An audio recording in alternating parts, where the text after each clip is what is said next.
but you never know. So it says it's recording. Do you see a little recording light on top there? Does it say it's recording?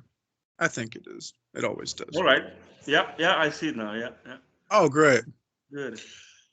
So, Carl, Yeah. I guess I'll start off with, do you have any questions at all? Because usually I just, if nobody's talking, I'll just kind of go into a little Dhamma spiel. Yeah. No, But, actually, I'm just, I'm kind of new to these, to this particular kind of teaching. So I'm more, I have plenty of questions. My first time pulling the Sangha up, so didn't really know what to expect. But I guess there will be questions as we go along, What do you think? Oh, I'm sorry. Somebody tried calling me as you were speaking, so I didn't hear what you said. Can you repeat, please, what you just said? No. I said it's my first time I'm calling to the Sangha, so I'm not really sure what to expect. So I don't have any particular question right now, but I'm sure it will pop up if you Sure. if you take the Dhamma lead. Sure. So I guess we'll start with some basics because in my opinion, the basics are where it's all at. Because I tell a lot of people, a lot of friends that, the Buddha was interested really in really only one thing. Dukkha, dukkha nirodha. Right. Those are words from What does that mean? I mean, I know dukkha, but nirodha. Dukkha means you probably. I know dukkha, but I don't know dukkha nirodha. Yeah, dukkha means suffering, but a better translation, like Dhammarato always talks about, is dissatisfaction. Yeah. And nirodha means the cessation. Aha, all right. So the ability to change that dukkha from dissatisfaction into satisfaction.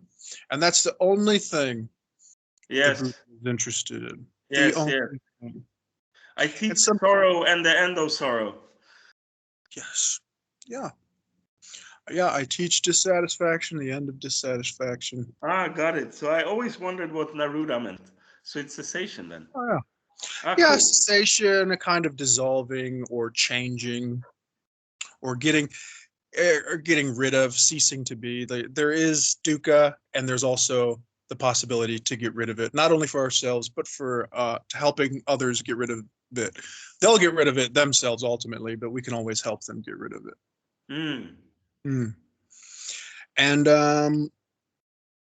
so the Buddha went through a lot of stuff. His body, he left his family, his body became emaciated. He spent time with ascetics in the forest. He did a whole bunch of work for us that we don't have to do. And it doesn't mean that we don't, especially for beginners. Solitude is great. I'm a big proponent of solitude, and so is the Buddha. So you don't have to go crazy with it, but it's good for a lot of people getting interested in it. Spend some time alone. Observe the body, observe the breath, observe the mind. Observe what things come and go, how they come and go. Observe it, and do a little bit of self-investigation is always good. And the more time we do that, the more time we'll be learning about how our mind works, how our body works in relation to not only our thoughts, feelings, emotions, but also how it works in relation to our actions. How certain actions can affect the thought, feelings, and emotions, how certain thought, feelings, and emotions, if we give them attention, can also affect things in the physical reality as well.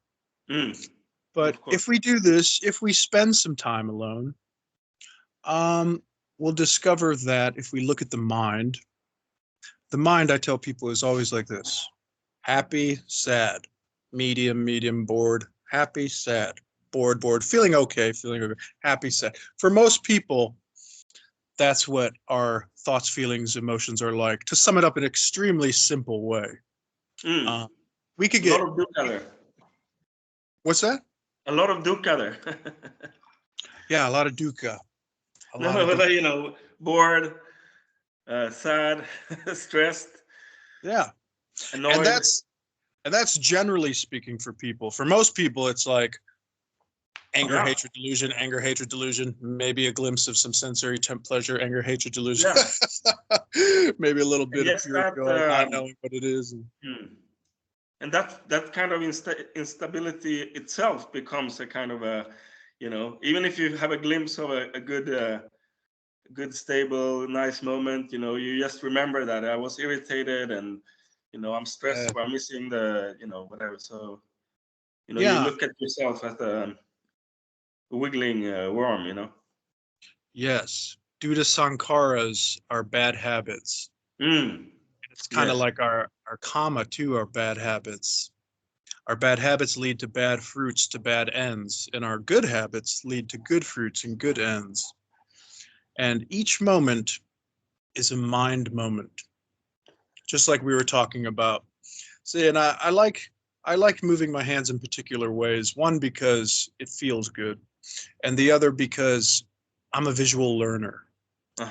So you're going to see my hands move a lot. And I'm only mentioning this because I know Dhammarato has talked about this. But it's not that I'm unaware of my hands. I'm doing it when I say delusion and I go like this. It helps me. And my son has autism, so I'm always naturally kind of pointing to things and helping him because he's nonverbal communicates. So that's a little PSA I got to put out there for myself and others who are A not little free understanding. advice. Okay, Yeah. cool. I do that too. So, Great. but is it a bad habit? No, it's wonderful. But Yeah. when Dhammarato mentions that, and I'm not going to speak for Dhammarato, but he can tell me if I'm right or wrong, but or you rather, or me, whatever. But he mentions these things because a lot of times we're not aware of what we're doing in the moment, right here, right now. And when he says things like that, I take from it, I could be wrong, but this is just my opinion.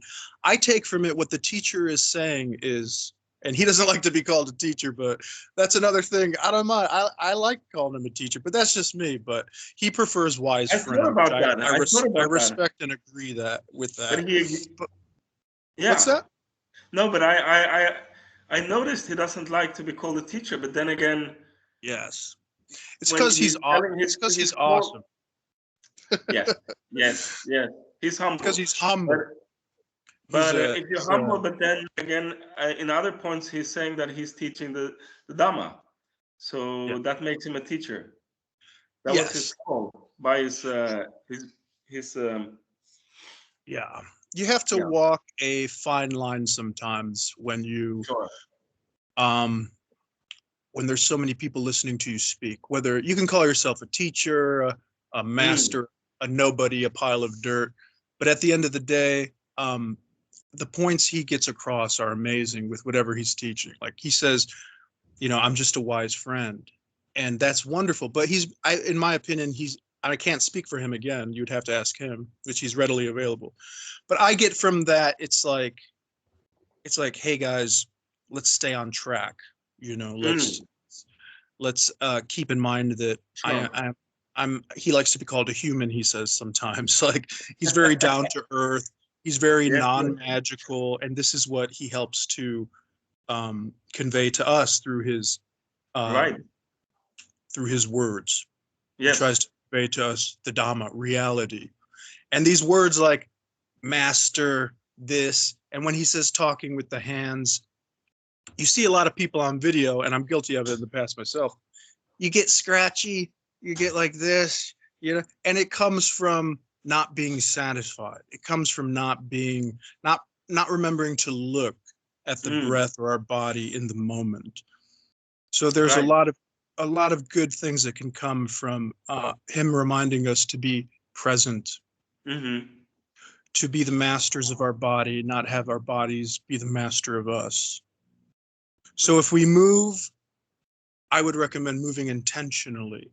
If we're speaking, choosing our words wisely. And that's interesting that you pointed that out, because I was thinking about that. There are these rules that humans are used to as we grow up, especially in school, our educational system, particularly in the West. Do this, don't do that, sit in your chair, better get a good grade for this, better get a good grade for that, listen to the teacher, sit quietly. And all the child wants to do is run around like a chicken in the garden. He doesn't want to sit in a chair. You know what I mean? Of course. So, the system is really crazy. Yes. And also with religion in the West, we're used to that. What I'm basically saying is we're used to being told what to do, like dumb animals. Yeah. Used to say, you sit there, you sit down, you shut up, and you do this and this and this. That's what we're used to. And we carry it over into certain philosophies, religions, practices, even sports. Whatever we get into, we carry these bad habits usually with us. But in Buddhism, there's guidelines. There's not these harsh rules. Sure, if you take a vow as a monk, as a monastic, to live the monastic lifestyle in Thailand or Japan or China or wherever, sure, you're telling them that you have an objective and an honorable objective and you're going to fulfill it. There's no problem with that.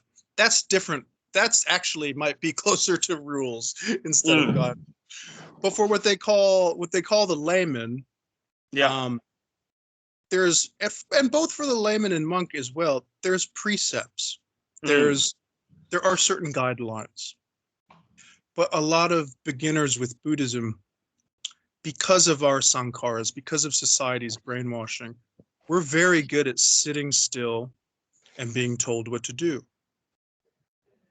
So it's no different in Buddhism. When we get into Buddhism at first, we might read a book, we might hear of some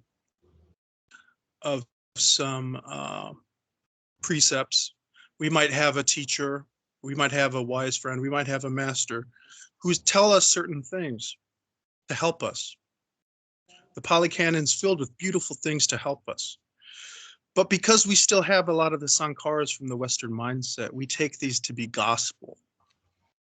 And we haven't developed the wisdom, the natural wisdom that's hiding, I always say, but we haven't quite cleared off our glasses enough of ignorance, avidya, to see clearly. For example of what I'm talking about, there's an old Zen story about a particular master who was walking along a river with his student.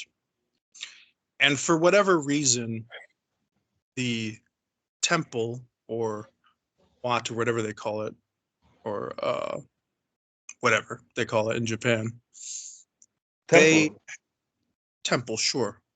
They have a rule that the master, especially, and the aspiring monks are not to touch women. Your hand is not to touch the flesh of a woman. I don't know if that's commonplace in Buddhism, I don't care, but in this story, that was their kind of guideline rule in their temple that was taken very seriously. So they're walking along a river, and the master and the student, they hear screaming, and they hear a drowning woman who has fallen into the river, trying to cross it to deliver fish to her family. She's fallen in, and she's screaming bloody murder. She doesn't know how to swim very well. It's a very powerful river. Rivers are dangerous. So the student, he looks in shock, sitting there like a dumb animal with his mouth open. And the master takes his robe off, dives into the river, thereby saving the woman, bringing her to shore. She's thanking him appropriately. He says, no problem. And the woman goes off happy that the master saved her. So they're walking for a few more miles with the student. He puts his robe back on. They're walking. And the student looks at the master and he says, Master, you've broken one of the most sacred rules at our temple. How can I even call you my master? Your hands were all over that woman. I even saw your hand kind of skim over her breast. What's wrong with you, master? And the master just sits there quietly and says, he says, don't fall in love with the finger pointing at the moon, because you're going to miss all that beautiful glory. You're going to miss all the fruit of the moon. He says, we have these guidelines, so it's meant so you can use your brain, so you can use your heart, He's like, according to you, if I'm following the rules of your Dhamma practice, so-called practice, I'm to let a dying woman drown when I have the complete ability and ease to save her. You're saying if I'm a good Dhamma master, I should let her die. He says, you see, this is why the Zen masters smack their students sometimes in the face for these stupid ways of thinking. He says, these guidelines are put in place so the monks are not running around thinking of sex all day, going after women, getting women pregnant, getting involved in things that aren't in line with our little temple here. Like it's meant to get you away from the chasing, grasping mind at the temporary sense pleasures of the world. It's not meant to put in place so a drowning woman fucking dies, moron. Right.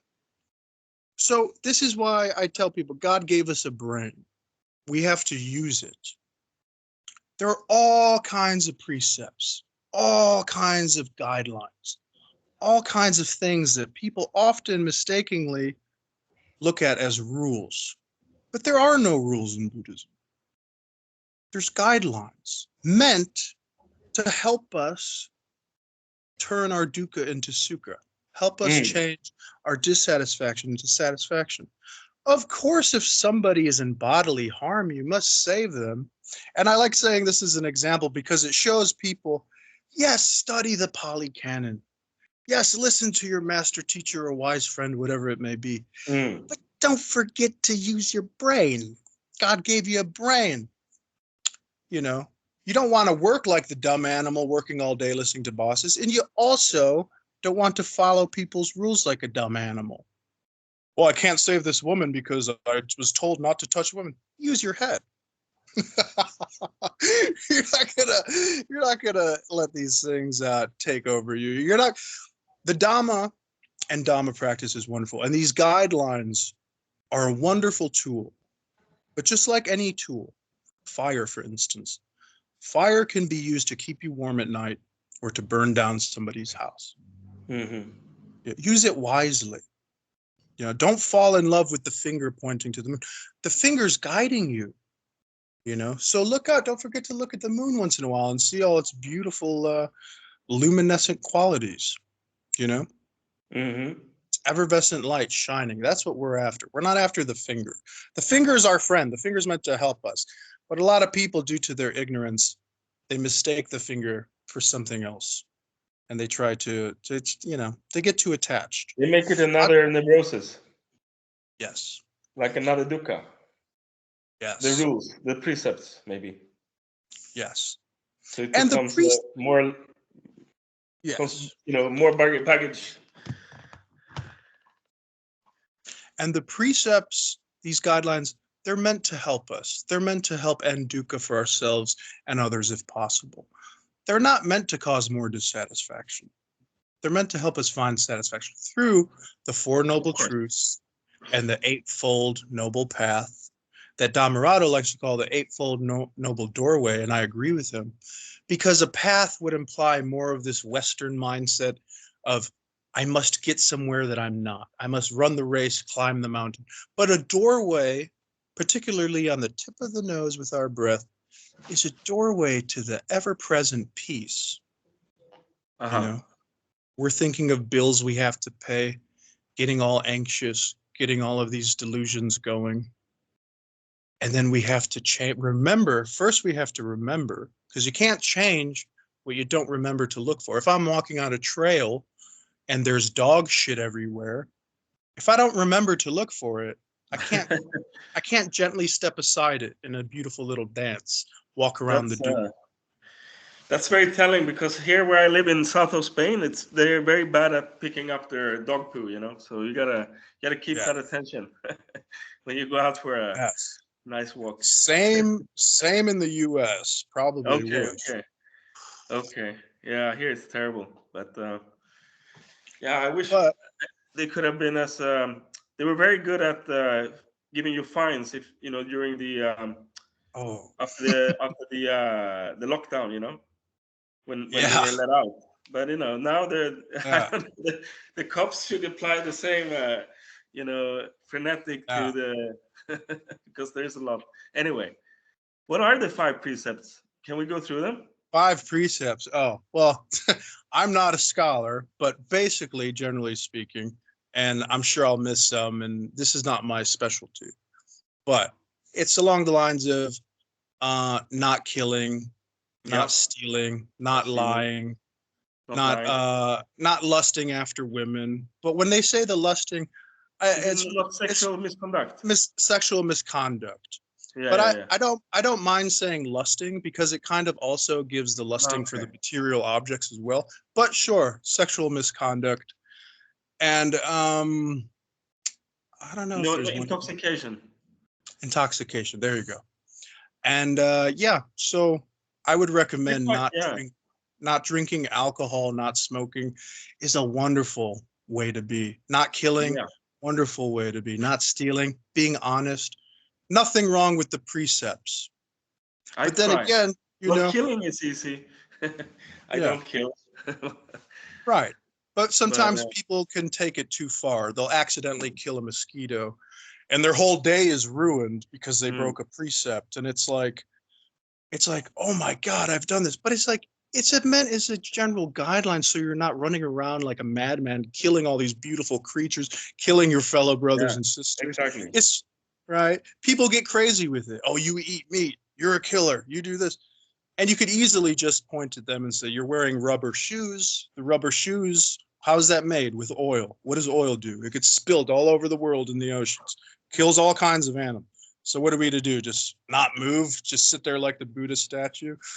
Which wouldn't be too bad. But it reminds me of Ajahn Chah said, I think it was, wait, I may be misquoting. I don't know. It was either Buddhadasa or Ajahn Chah. Forgive me. I know I should know who this is. But anyways, one of those two men, they said something that was wonderful. They said, I think it was Buddhadasa, but he said, I've seen chickens roosting for hours, for days, for weeks, sitting there, the chicken, not moving, Oh, as right. happy as can be. And he's like, are we to believe that they're the arahants? He's like, but the students, sometimes when they start, they get the idea of, well, in the books, in this, we get the general idea that we're supposed to sit here and just chill, and that's what we do. And that's good. And there's a lot of truth to that. But what Buddhadasa was saying was like, yeah, we're not, I think Ajahn Chah said this, we're not just rocks. We're not just Buddha statues sitting there. And we're practicing the Dhamma. No, it's about changing the heart. We're alive. These precepts are guidelines. This culture within Buddhist communities is guidelines. If you don't have satisfaction in your heart, like Dhammarato says, if you're not reading the book that I actually am a great scholar of, between the ears, then you're going to be following somebody else's words like a tape recorder. You're going to be practicing somebody else's practice that isn't really changing the dukkha into sukha. It's just going to be fulfilling some ego desires. So we have to be careful. We have to use discernment in these particular energies that come with different groups of people. But now that we've talked about some of the meat and potatoes, do any questions or anything come to mind at all? This is not just a group where I'm like some kind of preacher, but it's I'm hosting this group, so anybody can talk, anybody can take over. It's no problem. Okay. Yeah, I think that the precepts they're quite universal, and they're not meant to be taken literally, but they're good guidelines, like good invites to kind of. But I think, for example, and how much precepts is there altogether in the? Is it like 187 or something crazy like that? Actual precepts when the monks in Thailand actually get ordained. I think it's something. I don't know. Yeah. Can you tell me a little bit about that? Because I'm not familiar with. But I'm not sure how many precepts they have, but I think it's something about 187 or something. I could be wrong. I don't know. Hold their there's all kinds of like how they practical stuff as well, no? That they have to. I don't I'm know. sure. I'm sure, and I'm sure they're there for very good reasons, you know. Hmm. But I'm not a monk, so you'd better ask Dhammarato about anything to do with that type of lifestyle. Yes. He would know more than me. Mm. Most people in the Sangha would know more than me when it comes to scholarly things, when it comes to what had the goings ons of different cultures and different Watts and things like this. Hmm. Everybody else is better to talk to. But the one thing I can help with, I believe, is the satisfaction, is the changing, is the Eightfold Path, All right. which is, in the Eightfold Path, we're remembering. So that's the sati, to look, and that's the view, you know. We're remembering to look, and then we're remembering with the right amount of effort. What's the right amount of effort? Just the right amount of effort to change. So we're changing with our speech and our actions, and with the right unification, with the right attitude, we develop a right livelihood, So all of the Eightfold Path can be summed up into beautiful things like don't worry, be happy. Hmm. Because if, for example, Dogen Zenji in this beautiful movie that I've seen, I don't know if this is historically accurate, but he was eating noodles one day at his temple, or he was about to eat noodles, and one of the students came to him and said, "Master, we're in huge trouble. There's no more noodles here. We're all run out. There's a war going on the east, and no supplies have come in. We have nothing to eat." And the master Dogen just smiled and said, "Oh, no problem. Mm. We'll just eat warm water. We'll pretend it's food. We'll drink it, but we'll pretend we're eating the warm water." See, that's the noble Eightfold Path. Yes. It's encountering something that usually would cause us dissatisfaction, having the ability to remember to look and to recognize it as dukkha and to change it, just the right amount of effort, not a whole bunch of Mm. effort that's going to cause more dukkha, but what is the right amount of effort? Just the right amount of effort to turn that dukkha into sukha, which is joy. And then after a Okay. while, a wholesome thought, a wholesome action is to remember the breath right here, right now. There is no problems. Hmm. We're just on a video call. There's nothing to sweat about. There's no, like Dhammarato always says, there's no Russian police after us. There's no lions coming to attack us. There's no monsters. And we're reminding ourselves as we come back to the breath, and we Yeah. get in what I like to call the little samadhi. We get into samadhi, a calm mind. That's basically what samadhi is, a calm mind. Sure, there's more technical definitions, but people will get very disheartened when the samadhi comes to an end. When the samadhi, the sunshine and rainbows, peaceful feeling comes to an end. They think, am I doing something wrong? What's going on? But this is natural. I was telling my friend the other day, we're tending to the garden of the mind. Yes. That's You a know? good analogy. Yeah. Your mind as a garden. Yeah. And it's also a good analogy because a garden requires and can require a lot of physical work, a lot of mental work. But for the gardener who knows that he's going to have fruits after his work, it doesn't become work. He doesn't even realize all the physical activity he's doing. He enjoys it. He's having fun gardening. And that's what the Dhamma is. It's not work. Sure, it requires a little effort, a little discipline, a little this, a little that, but it's really just playing. When you love what you do, when you love the Dhamma, this is not difficult. This is Mm. enjoyable. And then the fruits Yeah. will reveal themselves to you. But Yes. don't get discouraged like I was talking about. Baby dukkhas, like Dhammarato says, little baby plants, little baby dissatisfactions will always come again after the calm samadhi. And like the gardener, we gently take them out before they become big oak trees, big thick Yes. oak trees. and they're a little bit more difficult to come out. But when they're little babies, we get in the habit, the good mental habits of tending to our garden. And for the beginners, it could be overwhelming because they're starting off with a plot of land that's covered in brambles, covered in thorns, covered with snakes and rabbits eating all their stuff.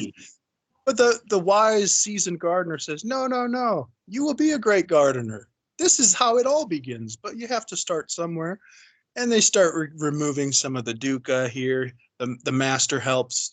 The little gardening handbook helps. The Pali Canon helps. His neighbor, who's a seasoned garden, the master, he helps, you know. But then eventually what happens? He's still friends with the master. He still picks up that gardening book or reads a new gardening book every once in a while. But he's been doing it, she's been doing it for 20, 30, 40 years.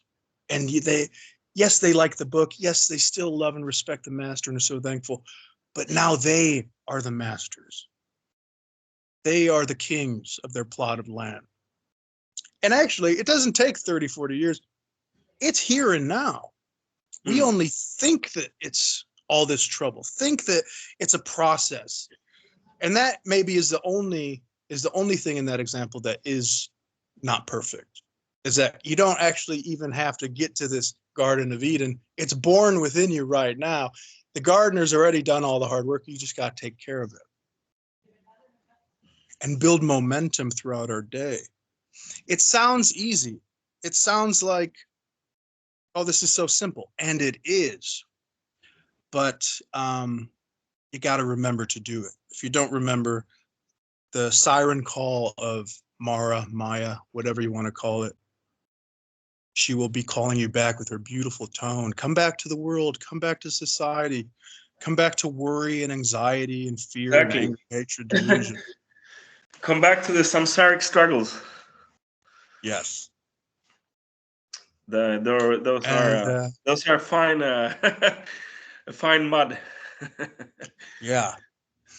Yeah, and actually, the dukkha we're talking about that we're so afraid of is nothing to fear. Just like you said, it's the fertilizer for the garden.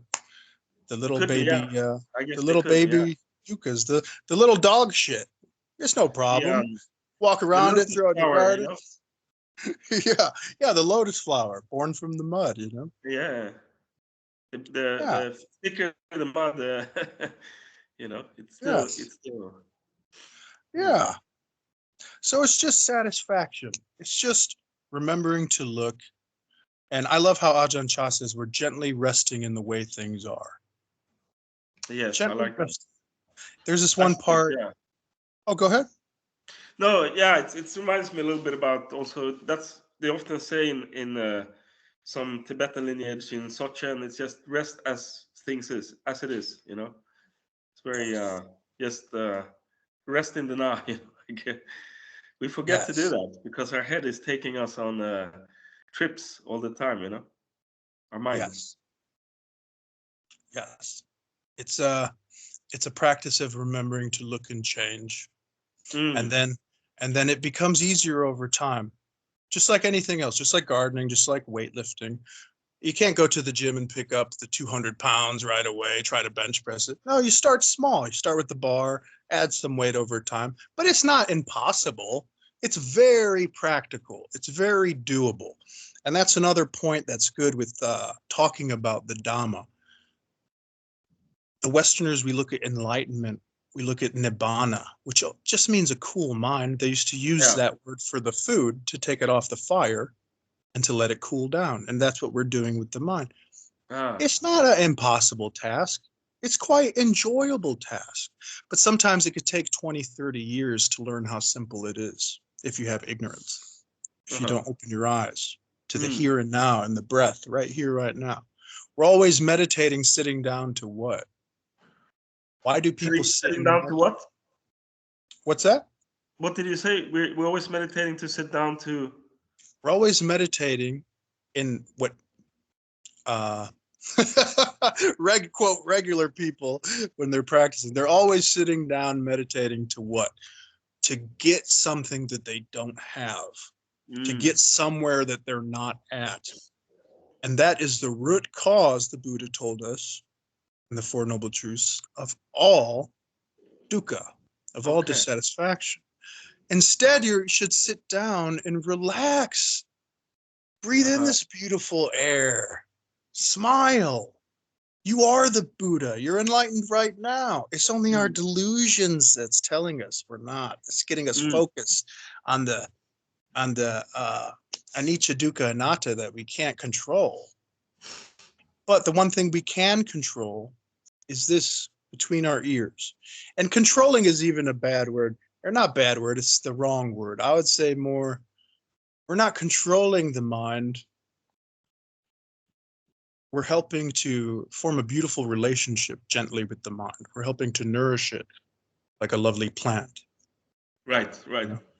When we see the dukkha on the ground, the shit on the ground, we're not freaking out that there's dog shit on the ground. We're not calling the police that there's dog shit on the ground. No, we're gently walking around it.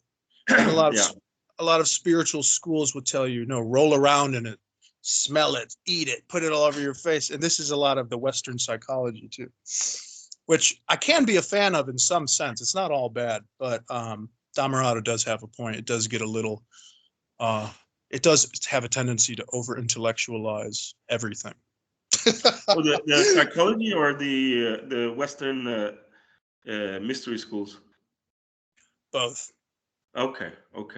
Yeah, I noticed that. That's what I kind of like to follow these teachings. They are really refreshing. In a way, the fact that they don't, it's actually gives you a different angle to the Dharma or the Dhamma. This also building up the wholesomeness is a new approach from for me, which is quite interesting. Yeah, and it's ironically, it's not. Oh, hi, buddy. Hey. How's it going? Hello. Oh, it's well. Doing fine. Good to see you. Nice to see you. Good. We were just chatting about the Dhamma, per usual. But unfortunately, I'm going to have to go in about 5 minutes just to let you guys know.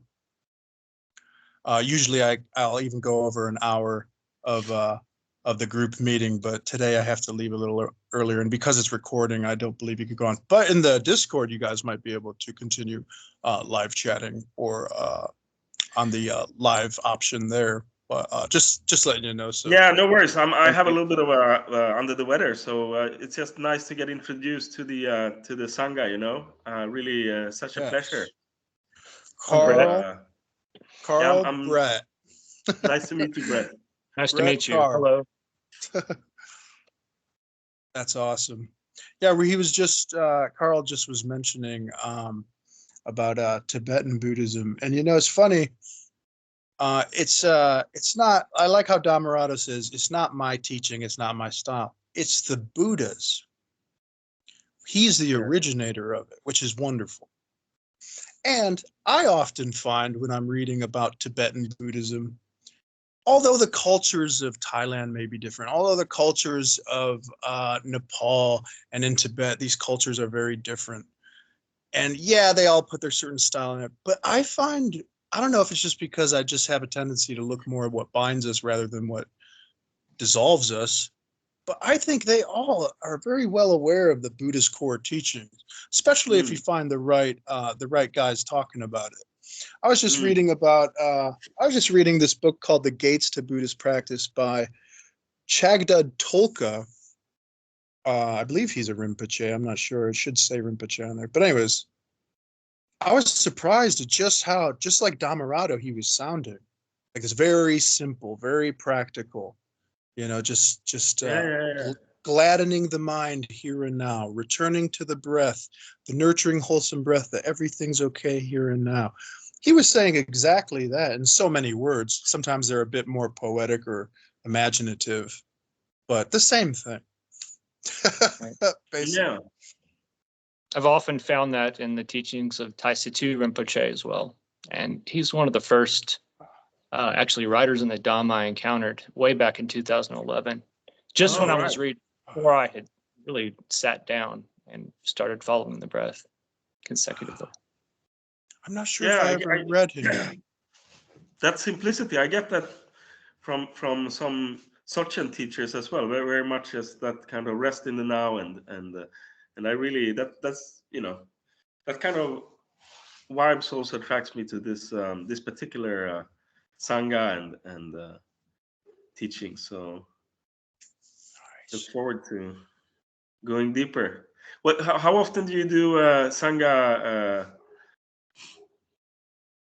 calls? Dhammarato does his on Friday and DJ does his on Saturday. I do mine obviously on Wednesday. Usually it's 1 o'clock. I had to push it forward an hour today for doctor reasons. But and also Dhammarato does a UK one that I'm not as familiar with because it's at an early time when I'm sleeping.